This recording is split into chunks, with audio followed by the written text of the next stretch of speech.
인문학도 여러분 반갑습니다. 신앙송가 여행 11주차 수업을 시작하겠습니다.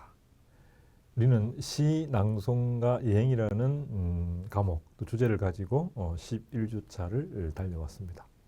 오늘 시란 무엇인고, 또 우리가 여행지에서 바라본 새로운 안목을 함께 보도록 하겠습니다. 오늘 시의 개념들을 한번 정리해보고, 또 여행은 새로운 풍경을 보는 것이 아니라 새로운 시선을 발견하는 것이다 라는 이야기가 있습니다. 바로 인문학은 지금 생각하고 있는 것을 다르게 생각하는 힘이라고 할 수도 있겠습니다. 또 인문학은 우리가 잘 사는 삶이다 라고 할 수 있겠죠. 잘 사는 삶을 정리해 보면 우리는 B와 D 사이의 C다라고도 개념을 이야기할 수 있겠습니다. B가 birth, 태어나다, D가 die, 죽는다. 그 사이에 C, choice, 선택이 있다라는 것이죠. 우리는 그 선택은 나의 생각의 범위에서밖에 선택을 할 수 없다라는 것이죠.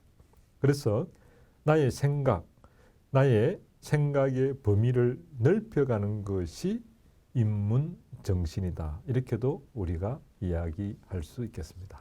자, 그러면 시낭송가 여행 11주차에서 우리는 시의 개념들을 한 번 더 정리해 보겠습니다. 자, 시는 논어에서 인류의 스승 공자는 위정편에 보면 시300 이런이 배지왈 사무사라는 말이 있었습니다. 시경에 나오는 시300편을 읽고 그것을 한마디로 정리하니까 생각의 사악함이 없어지더라. 생각이 깔끔하더라. 라는 메시지를 읽을 수 있었습니다. 사무사의 정신은 바로 우리가 인간관계를 할 때 또는 업무를 대할 때 사무사의 마음으로 대할 때 우리는 그것이 아름다움의 결말을 맺을 수 있더라. 라는 것을 역사를 통해서 알 수 있겠습니다. 자, 우리는 인문학과 시낭송가 여행에서 시는 바로 뭐냐? 우리가 최고의 표현의 하나의 방법이 될 수 있다라고 이야기할 수 있겠습니다. 최고의 감동은 시로 표현할 때 가능하다. 시는 문무를 겸비한 사람에게 나타나는 안목이다라고도 할 수 있겠습니다. 문무란 무엇이냐면 각자 자신의 전문성을 통해서 그 분야의 최고가 되고 플러스 사람에 대한 이해가 있어야 된다는 것이죠. 사람에 대한 이해는 바로 상대의 감정을 읽을 수 있는 안목이다라고도 할 수 있겠습니다. 그래서 우리가 표현에 있어서 최고의 표현은 시다라고 할 수 있고 시는 문무를 겸비할 때 가능하다라고 볼 수 있겠습니다. 우리가 역사적으로 보면 이순신 장군을 들 수 있겠죠. 제가 개인적으로 존경하는 인물이죠. 제가 살아가는데 제 20대의 이순신은 저에게 삶의 하나의 가치이자 좌표였습니다. 여러분 잘 아시는 바와 같이 이순신 장군은 문인의 길을 준비하셨죠. 지금 같으면 과거 시험을 준비했다라는 것이죠.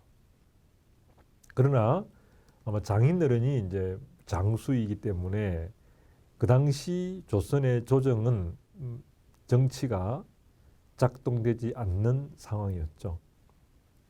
그래서 이순신 장군은 과거를 준비하면서 논어맹자 대학중용이라는 동양고전 사서삼경을 공부하고 다시 묵가로 방향을 틉니다. 그래서 묵가에 급제해서 장군이 되는 것이죠. 이것은 무엇을 의미하느냐? 이순신 장군은 문무를 겸비했다라고 볼 수 있겠습니다. 다르게 이야기하면 기능인과 바로 인문학을 통해서 지성인으로의 전환을 갖추었다라고 볼 수 있겠습니다. 기업에 비하면 영업사원의 입장과 공장장의 입장을 아우를 수 있는 안목을 키웠다라고도 볼 수 있겠습니다. 우리가 영업사원의 길만 걸어와가 영업사원 부장이 되면 영업부서의 입장만 이야기하고 또 공장장은 제조 입장만 이야기를 한다. 그러나 이사가 되면 영업부장의 생각과 공장장의 생각을 아우를 줄 알아야 된다. 그래서 우리가 영어로 장군을 제너럴이라고 하는 이유는 바로 일반적이다라고 할 수 있겠죠. 오케스트라의 지휘자가 각각 연주자하고 실력을 비교하면 못하지만 오케스트라의 지휘자는 전체를 아우르는 안목을 가지고 있다라는 것이죠. 바로 이것은 기능인 한 분야만 잘해가지고 되지 않는다는 것이죠. 전체를 아우르는 힘이 있어야 된다는 것이죠. 여러분 질문할 수 있겠죠. 이것은 내게 묻는다.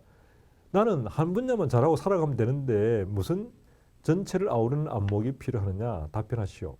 이렇게 여러분이 질문한다면 우리 인간은 구조적으로 나라는 하나의 개체와 그리고 다른 사람이라는 사람과 관계 속에서 살아가야 된다는 것이죠. 이 말이 무슨 말이냐면 나 혼자서 평생 섬에서 나 혼자만 살아가면 인문학이 필요 없지만 우리는 인간은 나와 늘 다른 사람과의 만남 속에서 이루어진다는 것이죠. 각자 자기가 태어난 자기는 부모님이라는 다른 첫 번째 사람과 가족이라는 공간에서 생활을 하게 된다는 것이죠. 바로 가장 가까운 사람과 좋은 관계를 유지하기 위해서는 사람에 대한 이해가 있을 때 가능하다라는 것이죠. 그래서 우리는 바로 사람과 사람의 관계에 있어서 표현이 중요하다는 것이죠. 그 표현을 할 때 바로 시적 표현이 최고의 단계다. 이렇게 여러분이 개념을 잡으셔도 되겠습니다. 바로 이 시에다가 음악을 붙이면 노래가 되는 것이다 라고 볼 수 있겠죠. 그래서 시는 사물과 본질을 꿰뚫는 안목이 있을 때 나오는 것이다 라고 볼 수 있겠죠. 자, 그러면 우리는 신앙송과 예행을 통해서 무엇을 우리는 현실에 써먹을 수 있느냐. 우리가 배운 것은 인문학도 각자의 직장이나 가족이나 또는 삶에서 써먹어야 된다는 것이죠. 그러면 우리가 이제 표현을 잘해야 된다는 것이죠. 표현을 잘하는 그런 방법, 여러분 질문할 수 있겠죠. 이것은 내게 묻는다. 시가 표현을 하는데 중요하다라는 것은 이해가 되는데 how to, 어떻게 하면 되느냐 답변하시오. 이렇게 여러분이 질문을 제기한다면 이것은 약방의 감초와 같다라고도 할 수 있겠습니다. 우리가 이야기하는 약방의 감초, 이 약방의 감초가 뭘 의미하느냐? 바로 여러분 약이라는 그 원재료는 씁니까? 답니까? 대단히 쓰다라는 것이죠. 몸에는 좋은데 그 쓴 약의 원액만 주면은 일반 사람들은 먹지도 않고 삼키지도 못한다는 것이죠. 약이 아무리 좋아도 환자가 먹지를 못하면 의미가 없다라고 볼 수 있겠습니다. 그러면 그 약에 바로 감초라는 것이 가미가 되면 어떨까라는 것이죠. 감초가 가미가 되면. 감초. 여러분, 이 감초의 역할, 달감자에다가 이 불초자인데, 약초초자인데, 이 감초는 달다는 것이죠. 약간 이 약의 원액에 감초를 가미하면 바로 환자들이 약을 편하게 잘 먹을 수 있다는 것이죠.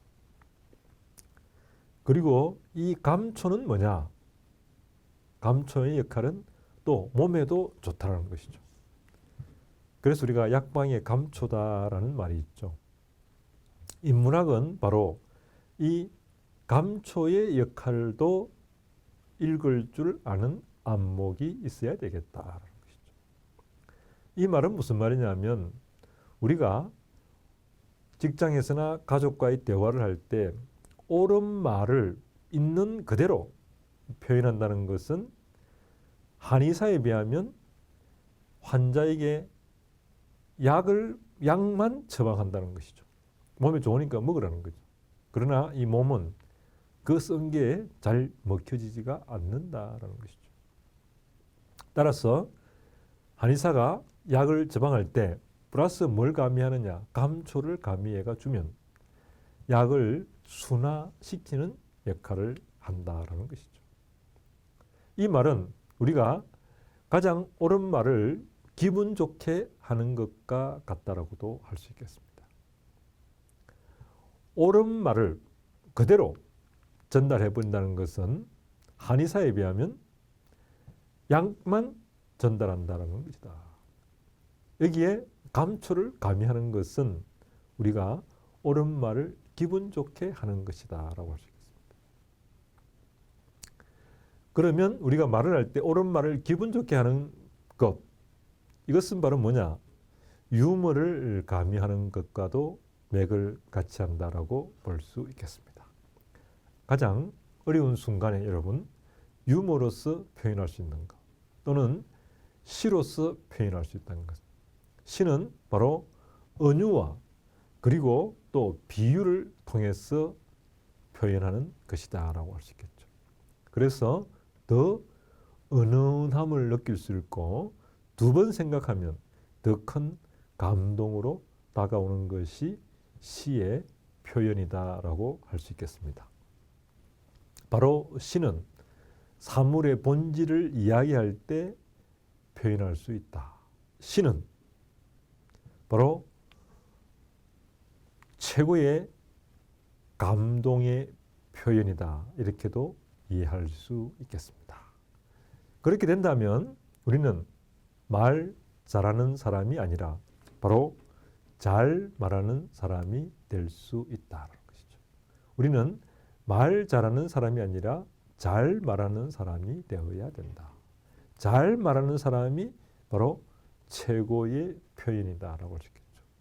논의에도 나오지만 공자님은 제자들과의 대화를 할 때 때로는 제자가 질문을 하거나 할 때 답변을 안 하는 것, 침묵을 지키는 것도 하나의 표현이면서 교육의 방법이다라고 볼 수 있겠습니다. 여러분 잘 아시는 논의에 보면 공자의 제자 중에 지금 같으면 대부 지금 같으면은 이제 뭐 대기업 중에서도 만약에 윤리적으로 ESG 경영을 하지 않는 그런 회사에 만약에 취업이 돼가지고 부장으로 발령이 났는데 공자님에게 어떻게 하면 잘하겠습니까? 라고 질문을 공자님 인사를 하러 왔는데 공자님은 자기 밑에 사람 보고 나는 몸이 안 좋다라고 이야기하면서 만나주지를 않는다는 것이죠. 그러면서 그 사람이 공자를 못 만나고 돌아가려고 할 때 금운고를 연주하고 있다는 것이죠. 몸은 아프다고 해서 만나주지 않으면서 금운고는 연주하고 있다. 바로 공자는 제자에게 무엇을 이야기해 주는가? 너의 태도를 되돌아보아라 라는 메시지를 얼굴을 직접 대놓고 네가 그렇게 하면 되겠느냐 말이야. 당장 사표를 내라. 이렇게 말하는 것이 아니라 몸이 안 좋다라고 이야기를 하고 만나주지는 않고 금운고 소리를 통해서 제자가 이치를 알아듣기를 원하고 있다. 바로 이러한 스승의 표현의 방법도 우리가 이 고전을 통해서 느낄 수 있다라고도 볼 수 있겠습니다. 그래서 우리는 말 잘하는 사람이 아니라 잘 말하는 사람이 되어야 된다는 것이죠. 때로는 침묵을 지키는 것도 최고의 표현이 될 수 있다라고 볼 수 있겠습니다. 그리고 가장 간결하게 말할 때 가장 감동이 크다라고도 볼 수 있겠습니다. 여러분 잘 아시는 영국의 처칠은 never give up, never give up, never give up이라는 유명한 연설이 있죠. 절대 포기하지 마라 라는, 절대 포기하지 마라. 이러한 때로는 가장 간결한 말이 큰 감동으로 다가올 수 있다라고 볼 수 있겠습니다. 자, 그러면 우리는 시 낭송과 여행이기 때문에 오늘은 여행지 중에 하나를 추천하겠습니다. 제가 지난주 우리 퍼스트 리더 문화여행이 있어가지고 경남 산청에 다녀왔습니다. 예담촌과 그리고 덕천서원, 조식 남명 선생의 삶과 철학이 있는 덕천서원, 그리고 산천제를 다녀왔습니다. 그 다음날 우리는 구형왕릉을 다녀왔습니다. 오늘은 시낭송과 여행에서 바로 산청에 있는 구형왕릉의 무덤에 대한 것을 한번 보면서 또 인문학적 통찰의 시간을 가져보고자 합니다. 여러분 잘 보시는 바와 같이 구형왕릉의 이 무덤은 뭘로 되어 있느냐? 돌로 되어 있습니다. 돌로 되어 있다는 것이죠. 이게 돌담으로 되어 있다는 것이죠. 이 돌담이 뭘 의미하느냐라는 것이죠. 이 돌담. 저는 이제 또 이 경남 산청이 저의 고향이기도 한데, 저는 어릴 때 유치원을 다니지 않았습니다. 뭐 저 시골에서는 제 나이 때는 다 안 갔지만은 부산으로 전학 오니까 친구들이 유치원을 다 다녔더라고요. 저는 유치원을 안 다녔는데 어디서 그러면 유치원을 배웠느냐? 도시의 아이들이 유치원을 갈 때 저는 시골에서 자연 유치원을 다녔다라고 볼 수 있겠습니다. 그런데 요즘 부산에도 보니까 뭐 유치원 이름이 자연 유치원도 많더라고요. 저는 바로 자연 유치원을 다녔는데 거기서 뭘 배웠느냐? 자연에서 배운 것 중에 하나가 바로 이 돌무덤. 우리 시골에서도 이 돌담이 있는데 우리 시골에도 이제 제가 담이 다 돌담으로 되어 있습니다. 이 돌을 시골에서 돌담을 만들 때 무엇을 느꼈냐면 이 돌을 깨지 않고 돌이 각자 생긴 모양을 있는 그대로를 활용해서 바로 생긴 대로 포개면서 돌을 쌓더라는 거, 담을. 여러분 그 쓰나미라든지 많은 태풍이 왔죠. 구형왕릉으로 지금부터 뭐 한 500, 아마 30 몇 년도에 태어났기 때문에 뭐그 1000 몇백 년을 이 돌 무덤이 유지를 해오고 있는데, 그 비결이 뭐냐면 첫 번째 이 돌담의 특징은 뭐냐면 돌이 있는 그대로를 쌓았다.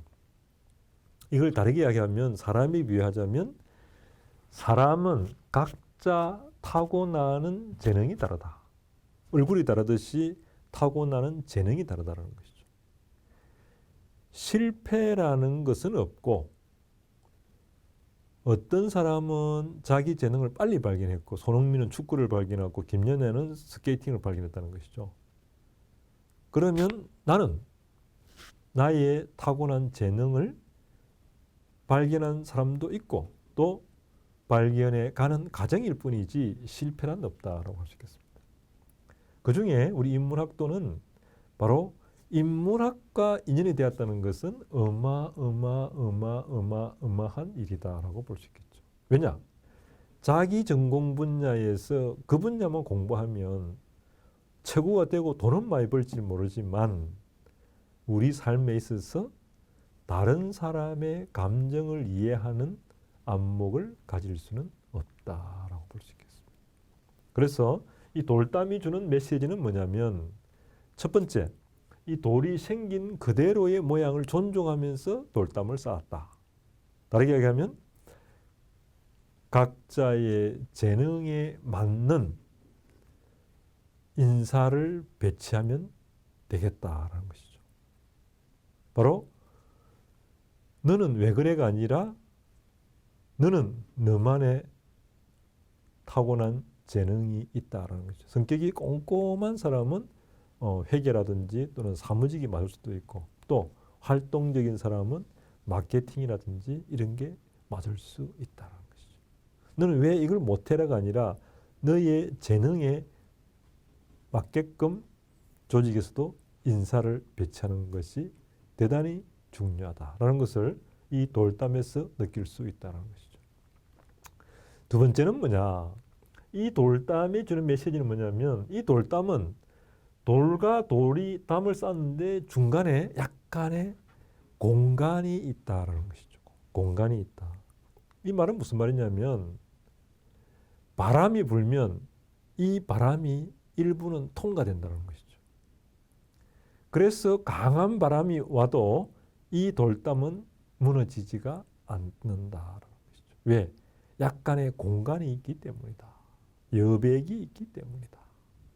저희 시골에도 여러분 이제 돌담도 있고 또 근대화 현대화 되면서 일부는 이제 그 우리가 말하는 그 벽돌이 이제 브로크라고 하죠. 시멘트를 올리는데 그 돌담은 지금 가보면은 금이 가 있고 그 뭐 쓰나미는 강한 바람이 왔을 때 무너진 데가 있다는 것이죠. 이유는 뭐냐? 그거는 공간이 없다는 것이죠. 또 나무와 나무가 제가 자연 환경에서 배운 것은 나무와 나무가 뭐 4억년 나무가 지금으로부터 이 오래 살 수 있는 것은 뭐냐? 나무와 나무 사이에는 뭐냐? 간격이 있다라는 것이 바로 아름다운 거리가 존재한다. 그래서 자식은 아름다운 방목을 해야 된다. 그냥 방목을 하면 안 되고 아름다운 방목을 해야 된다.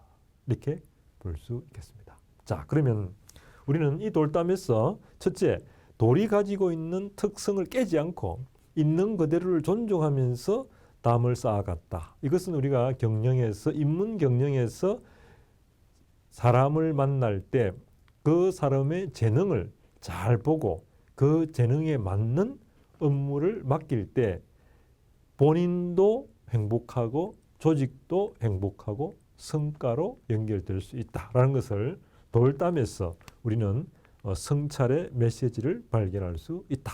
이렇게 볼 수 있겠습니다. 자, 한번 더 보겠습니다. 자, 그러면 돌담이 주는 것은 뭐냐면 바로 탁월한 자기의 재능을 발견하라. 돌, 각자의 돌.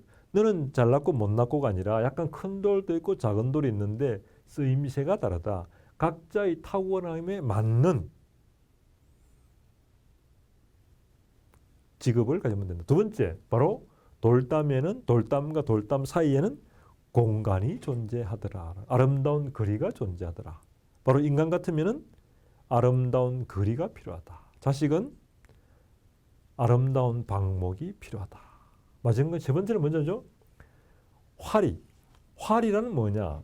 합리는 옳고 그름에 갇혀 있다면 화리는 너와 나의 조화의 방점을 찍는 것이다 라고 볼 수 있겠습니다. 바로 이것은 우리가 논어에서 나오는 중궁이라는 사람이 위 개씨 집에 취업을 할 때 공자가 이야기한 선유사 사속과 그 헌재와도 맥을 같이 한다라고 볼 수 있겠습니다. 그래서 제가 요즘 아침 산책을 하는데 나무를 보면서 발견한 게 있습니다. 모든 나무는 보니까 다 기둥이 둥글다. 그래서 제가 나무라는 시를 지었습니다. 나무 이동성. 우리 집들 감나무 기둥은 둥글다. 우리 동네 느티나무 기둥도 둥글다. 우리 어머니는 늘 말씀하셨다. 둥글게 살아라.